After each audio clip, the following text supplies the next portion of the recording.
Несмотря на пройденные жизненные сложности, эта 90-летняя женщина не утратила душевную доброту. Зекия Меметова – женщина с большим, полным любви сердцем, восхищает своей искренностью и гостеприимством. Зекия Бита родилась в 1933 году в Кезлеве. Babam кеткенде мен 8 yaşımda endi mektepке барғанда мектептер yapıldı da жеп başladı балам. Үйде отырдық, не yapayық? Анерін бомбалайлар, мұнерін бомбалайлар.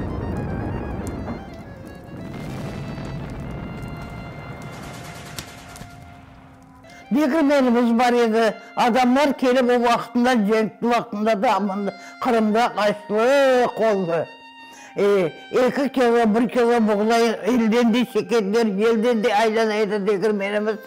Ana şonun pencerede kopka turaydı, bir piyala şey turaydı, herkes ne çekse şondan taşlap ketediler anda.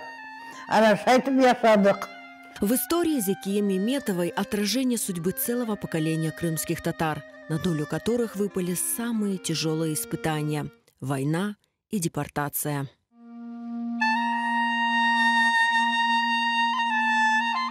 Как и все пережившие трагедию депортации 1944 года, Зекия Меметова навсегда запомнила этот день. Каждый раз, вспоминая то утро, она не может сдержать слез. Yuklayadık, yukladan uyandılar. 4 tane soldat geldi. Kişkene kardeşimi uyantıp olamaymış. Sıfırla yuklay kala. Anam aldı Kur'an'ı oturdu. Bir şey gerekmiyor. Biz ne atacaklar? Bunların attılar bizi geçeceğimiz yerinde. Yok. Bir tanesi Kazan Tatar etti. Bir Kur'an'ı anamın kolluğunda birisi de asılı oturaydı. Это что, бабушка? Это наша вера. Возьмите, надо будет dedi. Шыққан соң қарасақ бабамның аяқ-қабын киеміз аяғыма. Анау солдат жерде тұра қалғандар келе қалқ келе яваш. Ненем анау нені шақырды военныйны. Деді, смотри, домой ключ дай, пусть они сходят, возьмет что-нибудь. Бардық, аяғымызға киген аяқ-қаптарын жиыстырып алдық. Қараңғыда шықтық деміз, яры кешеден соң. Son Nariman ekimiz vardık, pencerede bir kopka tura edi. 3 litrelik may var edi, semişke mayı. Onu da ona tıktık, gerek şeylerimizi aldık, yükledik ekimiz. Kenen yerge bardık.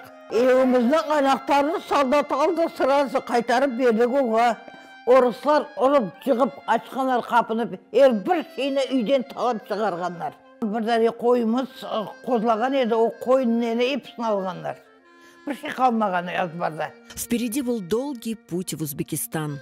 Зекия Меметова вместе с мамой и 2 младшими братьями стали свидетелями страшных событий. Смерть соотечественников от голода и болезней. Поезда тоқтай өлілерін түсірелер, өлген адамдар бола. Дирекін түбіне аппара бір-екі адам қоя анда қала кеткен адамдар. Кім біле, шағал ашайым, көпек ашайым, кім біле. Қапыдан қарап тұр едік біздің. 2-ші этажда бір қасымыз бар еді, о да кешінді қарып, оны да алып кеттілер.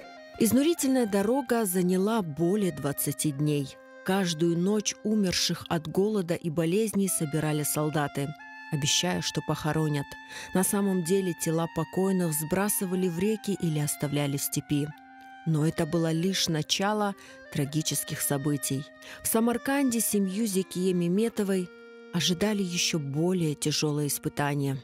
Kultunu o günde balaban yerge getirip töktüler maşinadan.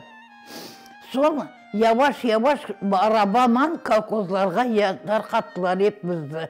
Samarkandga getirdiler, Samarkanddan bayağa tıktılar hepimizin çırçıplak kaldık. O sen urbansın, ana o kiydi, onu urbansın, bu kiydi. Ana şaytıp, anam çırçıplak 2 balanı tutkan Zekiye.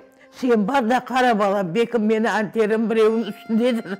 Görersin, çıplak özü karıp çıktı. Barıp karasam bir apay pencerede otura, anamın antesini kiygen, yerde iğnesi var mı? Zayıfıp geçin. Ana yerde bir apay otura dedim. Anterinizni kiygen dedim. Анам де қайыр дей, мына жүр, екі баламда жетедік, үшеуміз, төртеуміз бардық, ана апайын үстінен шығарып алды жеріне. Киді. Семью Зекия Бита поселили в жилище, которое сложно было назвать домом. Ана, епі ер қап-қара. Анда тесік, мұнда тесік. Ана біздер анда барып түстік.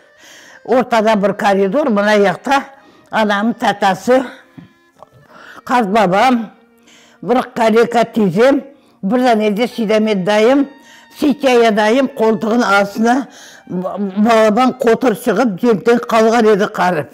Бабам жектен қайтмады. Зекия Меметова была старшим ребенком в семье. Ей, 11-летней девочке, пришлось рано повзрослеть. Она бралась за любую работу, чтобы помочь матери и спасти младших братьев Наримана и Эрфана от голодной смерти. 400 грамм ай buğday ya, un ya, buğday ya, arpa ya, kurpe bir şey veriyor.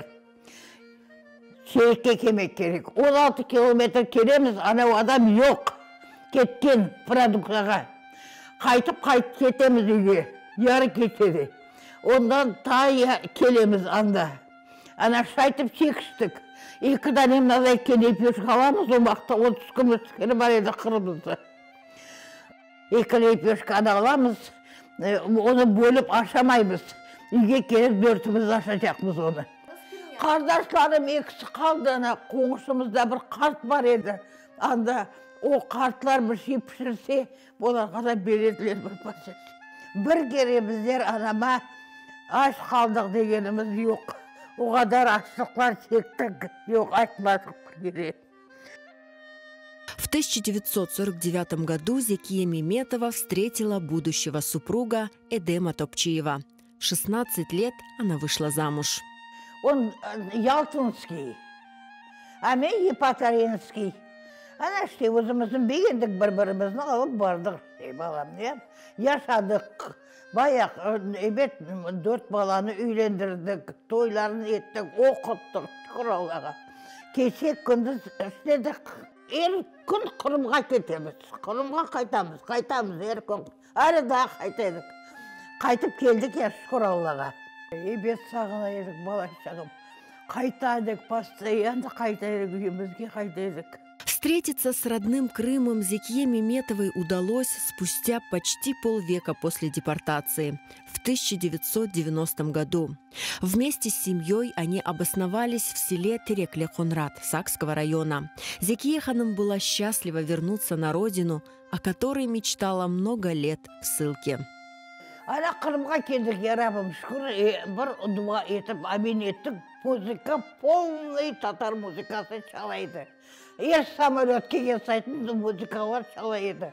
Oynap düşeydik samolotten kirgende inge. Ana şaytıp geldik balam, kuvalıp kaytıp geldik.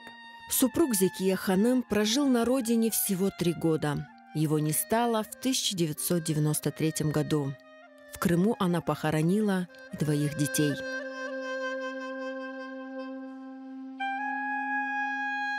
Сегодня настоящее ощущение счастья Зекие Меметовой дарит жизнь на родине в окружении 15 внуков и 25 правнуков.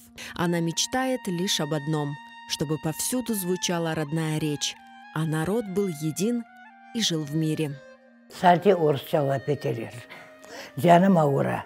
Otura koymayman kahvege çakıralar.